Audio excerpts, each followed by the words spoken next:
আজকে যারা বিএনপি করে তাদেরকে আমি বলবো, সবাই না, বিএনপি করে এমন কয়েকজন এখন ফ্যাসিবাদী কায়দায় কথা বলে, ভারতীয় বয়ানে কথা বলে, আপনার নেত্রীর কাছ থেকে কথা বলার তরিকা শিখে। আপনার নেত্রী সারা জীবন আলেম উলামাদেরকে সম্মান করেছেন, আলেমদের সাথে পরামর্শ করে কাজ করেছেন। আজকে তারই প্রতিষ্ঠিত, তাদেরই চালানো দলে কিছু লোক বের হয়েছে ইসলাম বিদ্বেষী। এরা বিএনপি প্রেমী নয়, ওরা হলো ভারত প্রেমী, ওরা ভারতের পাঁচটাগুলো। আমাদের দেশের উন্নতি হয় না কেন জানেন? যারা কোনো কাজ করে প্রজ্ঞা দিয়ে করে না, প্ল্যান ওয়াইজ করে না। আপনাদের এলাকায় আসার সময় দেখলাম চান্দিনা থেকে এলাহাবাদ পর্যন্ত গোটাটা রাস্তাই ভাঙ্গা। এইসব রাস্তা করার আগে কিন্তু আগে প্ল্যান পাস হয়, প্রথমে একটু মাপঝুপ নেয়, প্ল্যান করে এরপরে হয়। ওখানে যদি প্রজ্ঞাবান মানুষ থাকে, এটা বানাবো আগামী 10 বছর কেউ হাত দিতে পারবে না। জুলকারনাইন দেয়াল বানানোর আগে চিন্তা করছেন এমন দেয়াল বানাবো জমও ধরবে না, মরিচাও। আল্লাহ যতদিন না চাইবেন, মানুষইটা চাইলেও এই দেয়াল টপকাইতে। কি শিখলেন?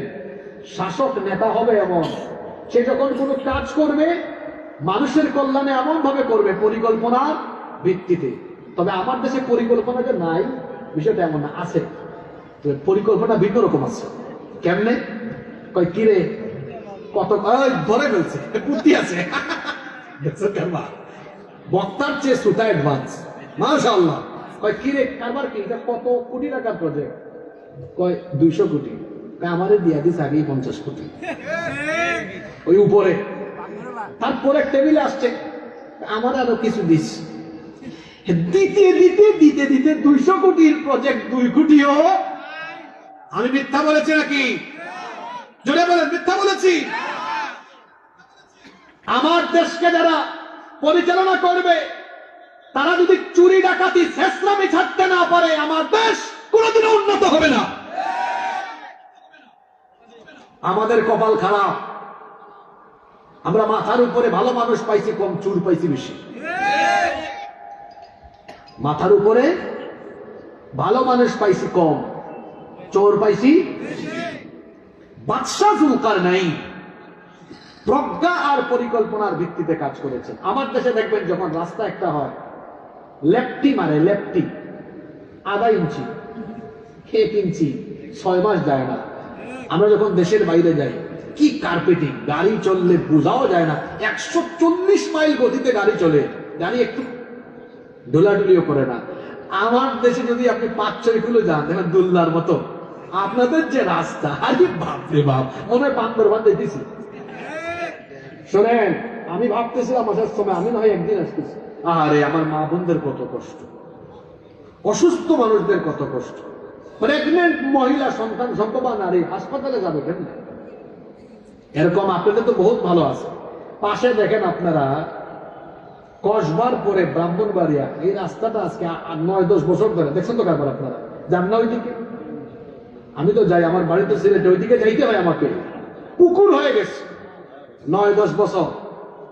চোর চামারের দল যদি এই দেশে জনগণের ট্যাক্সের পয়সা, জনগণের পয়সা প্রপার ইউটিলাইজ করা হতো, এই দেশে এত শান্তি থাকতো না।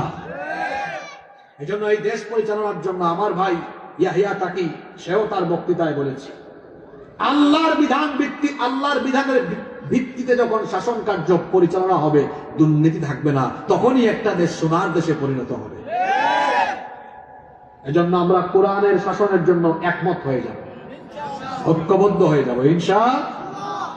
আমার দেশে 17 বছর এক রাবেয়া বসুরি ছিল, সেকুলার বাপ রাম আর তাদের প্রভু ভারতীয় দাদাবাবুদেরকে খুশি করার জন্য ওরা তো সংবিধান থেকে পর্যন্ত আল্লাহর উপর আস্থা বিশ্বাসকে বাদ করে দিয়েছিল, ঠিক না বেঠিক? এটাকে সংবিধানে এড করেছিলেন শহীদ প্রেসিডেন্ট জিয়াউর রহমান, তিনি একটা ভালো কাজ করেছেন। এজন্য আমরা দোয়া করছি, আল্লাহ তাকে জান্নাতবাসী করুন।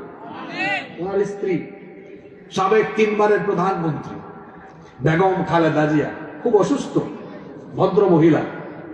আপনারা বলেন তো, বলেন যাদের বয়সও হয়েছে, যাদের বয়স কম, সবাই বলেন এই মহিলার মুখ থেকে আপনারা কোনোদিন আলেমুল আমাকে কটাক্ষ করে বা ইসলামের শান মান খাটো করে বক্তৃতা, বাবা আপনি শুনছেন কোনোদিন? আমার বুঝ হওয়ার পরে আমি শুনি নাই, বরং আমি শুনছি এরকম কথা। ওই বালুর ট্রাকের কাহিনী মনে আছে আপনাদের? উনি বের হয়ে ওই দিন একটা বক্তব্য দিয়েছিলেন, আলেমদের এতিমদের উপরে নির্যাতন করেছে, আলেমদেরকে কারাগারে ভরে রেখেছে, আলেমদের চোখের পানি অভিশাপ হয়ে আল্লাহর গজব পড়বে। বলছেন না? আজকে যারা বিএনপি করে তাদেরকে আমি বলবো, সবাই না, বিএনপি করে এমন কয়েকজন এখন ফ্যাসিবাদী কায়দায় কথা বলে, ভারতীয় বয়ানে কথা বলে, আপনার নেত্রীর কাছ থেকে কথা বলার তরিকা শিখে। আপনার নেত্রী সারা জীবন আলেমুল আমাদেরকে সম্মান করেছেন, আলেমদের সাথে পরামর্শ করে কাজ করেছেন। আজকে তারই প্রতিষ্ঠিত, তাদেরই চালানো দলে কিছু লোক বের হয়েছে ইসলাম বিদ্বেষী। এরা বিএনপি প্রেমী নয়, ওরা হলো ভারত প্রেমী, ওরা ভারতের পাঁচটা গোলাম। জনাব তারেক রহমানকে বলবো, আপনার দলের এই পাঁচটা গোলাম, ভারতীয় গোলামদেরকে একটু চিহ্নিত করেন, নইলে আপনিও এদের কাছে হেফাজত থাকতে পারবেন না। তো বেগম খালেদা জি আলেমদেরকে সম্মান করেছেন, এজন্য দেখবেন বাংলাদেশের সব আলেম তার জন্য দোয়া করে। আরেক মহিলা ছিল আমাদের দেশে, দাজ্জাল মার্কা মহিলা, হুজুর দেখলেই কয়ে জেলে ঢুকা, হুজুর দেখলেই রাজাকার, হুজুর দেখলেই স্বাধীনতা বিরোধী। আলেম উলামাদেরকে কত নির্যাতন করেছে, আলেমদের চোখের পানি অভিশাপ হয়ে তার উপরে আল্লাহর গজব হয়ে ফিরে এসেছে। আমি বলছিলাম, আমি তো আওয়ামী লীগও করি না, বিএনপিও করি না, বিষয়টা এমন নয়, যেটা সত্য, যেটা বাস্তবিক সেটা বলেছে। তো যাই হোক, উনি অসুস্থ, দোয়া করছি আল্লাহ তাকে পরিপূর্ণ শিফা দান করেন।